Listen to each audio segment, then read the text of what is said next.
Hey everybody, it's Kevin and Ralph from Barrel Amongst Brewing, and we are coming to you to talk with you a little bit about our Autumn Embers Marzen Lager.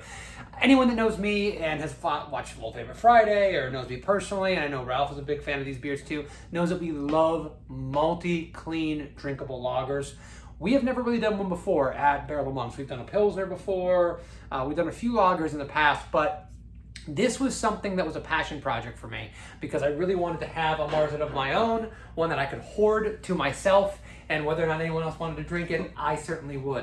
I came up with the idea to do this last year. We've been in development with the recipe for a long time, and I kind of tasked Ralph and Bill McPhee, one of our partners here at Barrel Amongst Brewing, with coming up with a really good example of a Marzen, a classic example that leaned on tradition. It hit all the points of what I expect to have in a great Marzen, which is drinkability, tons of malt flavor, and good balance. And I wanted to see what Ralph had to say about making this recipe.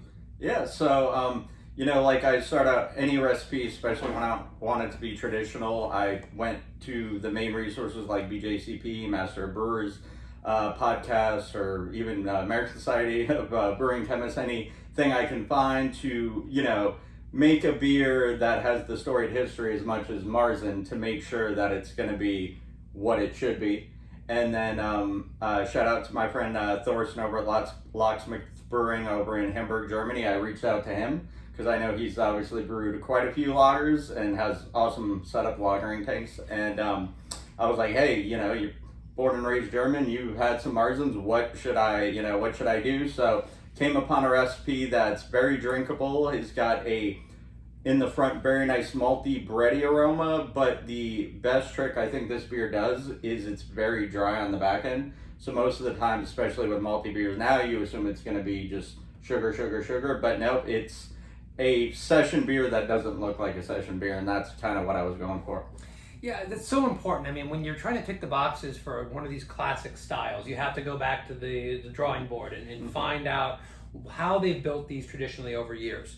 And I think one of the most important things for this beer is that you've got that, when you smell this beer, you get all that big malt and it smells a little bit sweet. And on the kind of on the entry in the mid palate, you get some sweetness, but it finishes bitter.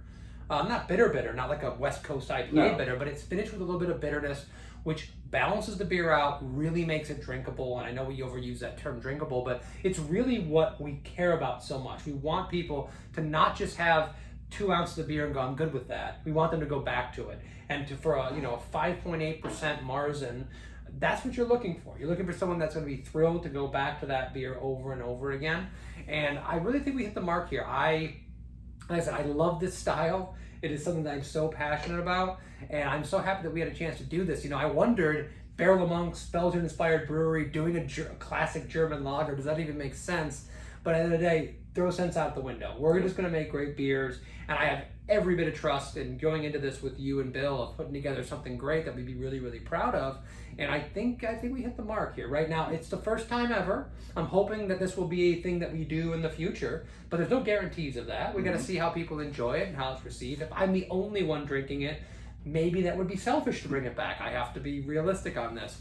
And also, I'm sure, just like every other beer that you brew, Ralph, you're already critiquing this thing. You're already thinking about, what can I do better? How can it evolve? Because no beer is complete the first time. Nope. Not a single beer ever has been. You have anything to say about that? Yeah, I mean, I was actually going to say, I'm critiquing beers on knockout. So, before it gets into the fermenter, I'm like, I could have done that one thing. So, but, yeah, I think for a first time, I think it is better than I could have hoped. But at the same time, I will go back, and there's little even nuances, which I know that sounds like a cop-out, but it really is, because I call them nuances because everybody else drinking it who didn't have like a stake in this, I could probably point something out and they'd be like, I don't know what you're talking about, but I could identify, there's certain flavors that aren't even off flavors. It's just if you wanted, let's say, sweet bread and you got more of like a rye flavor, you're like, oh, that's not what that was supposed to be. So things like that, where immediately when I tried it,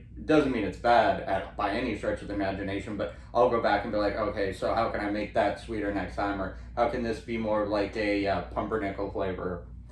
Something like that. When I was brewing back in the day, back when, they had buggies drawn by horses, Yeah, I always said I had to make a beer at least 5 times before I started to be comfortable with it. And I might hit a beer out of the park the first time and be really happy that it was there, but I still knew that there was an evolution there of developing, especially with styles of beer that I was brewing for the first time. So, no, man, I'm really proud of you. I think that you and Bill came up with a great recipe, and I'm hoping that we get a chance to make this beer again. I'm hoping that you guys will really enjoy this. And this beer is going to be available on September 23rd. Yep. Coming up, we're doing a can release with 3 different beers. We've already done a little video about Endless Enigma, which is an IPA that we've done many times, the new iteration, the new and improved version of that. Because once again, Ralph is always tweaking, trying to make the beers better. It's coming out on the same day. We have the Marzen, and we also have our Wizard in Pink, which is the updated and revamped version of Witty in Pink that we're doing, and we always do for Breast Cancer Awareness Month. The proceeds go to Making Strides Against Breast Cancer, so every single 4-pack and in glass that you purchase at the brewery, proceeds will go towards Making Strides Against Breast Cancer. So you can come to the brewery on the 23rd to have this beer. This Marzen will only be available in the tap room. So limited cases, 45 cases. When it's gone, it's gone. They'll be on draft as well. So we really hope you come down. We're proud of these beers. We hope you will enjoy them and show us some good feedback so I can justify bringing it back next year. So September 23rd. These beers will go on pre-sale the Wednesday beforehand. Please follow us on social media and you'll see when those come up. And thank you very much. Cheers. Cheers.